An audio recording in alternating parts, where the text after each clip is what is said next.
disolver temporalmente el Congreso de la República. El 5 de abril del 92, Alberto Fujimori cerró el Congreso. Durante los 2 primeros meses la oposición reclamaba sobre el cierre del Congreso fraudulento e inconstitucional. Y cada día se sumaban más personas a las marchas a ese cierre inconstitucional. Entonces, al tercer mes, el 16 de julio, el Grupo Colina se encargó de dinamitar Tarata, para seguir metiendo terror a la gente y se olvidaran del cierre del Congreso. Pero aquí hubo un gran error del Grupo Colina, la dinamita que usaron.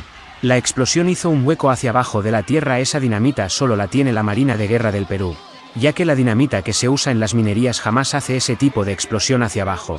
Cuando se hizo el perito del material usado en el atentado de Tarata, arrojó que fue dinamita que solo tiene la Marina de Guerra del Perú.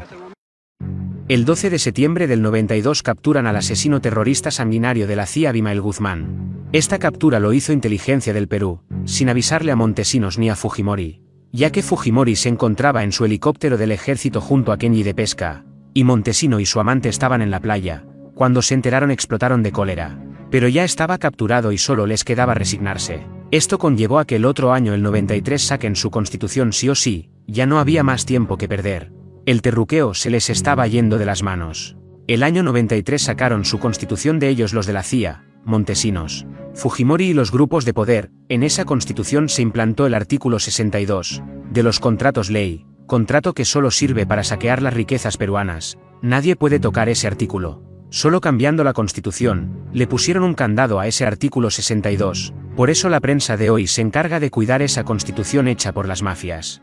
La CIA y los grupos de poder sabían que si el terrorismo que ellos habían inventado desaparece, el fujimorismo desaparece. Entonces, ¿cómo cuidarían la Constitución? La hija de Fujimori, la señora K, sería la encargada de cuidar esa Constitución. En las elecciones del 2011, en segunda vuelta entre Keiko y Ollanta se mataron personas en el Braem, y la señora K dijo que era el terrorismo que estaba volviendo y que solo ella podía vencerlos, como lo hizo su papá Alberto Fujimori. En las elecciones del 2016, en segunda vuelta entre Keiko y Kuczynski, se mataron personas en el Braem, y la señora K dijo que era el terrorismo que estaba volviendo y que solo ella podía vencerlos, como lo hizo su papá Alberto Fujimori. En las elecciones del 2021, en segunda vuelta entre Keiko y Pedro Castillo, se mataron personas en el Braem, y la señora K dijo que era el terrorismo que estaba volviendo y que solo ella podía vencerlos, como lo hizo su papá Alberto Fujimori. Desde allí los peruanos se pudieron dar cuenta que el terrorismo existe cuando el fujimorismo quiere que exista. Así que, peruanos, acuérdense que solo existirá el terrorismo si existe el fujimorismo.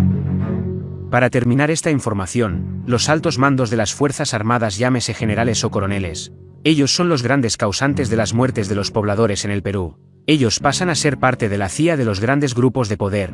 Los altos mandos de las Fuerzas Armadas ya no obedecen a los intereses de los peruanos, ellos obedecen a los grandes grupos económicos y al narcotráfico.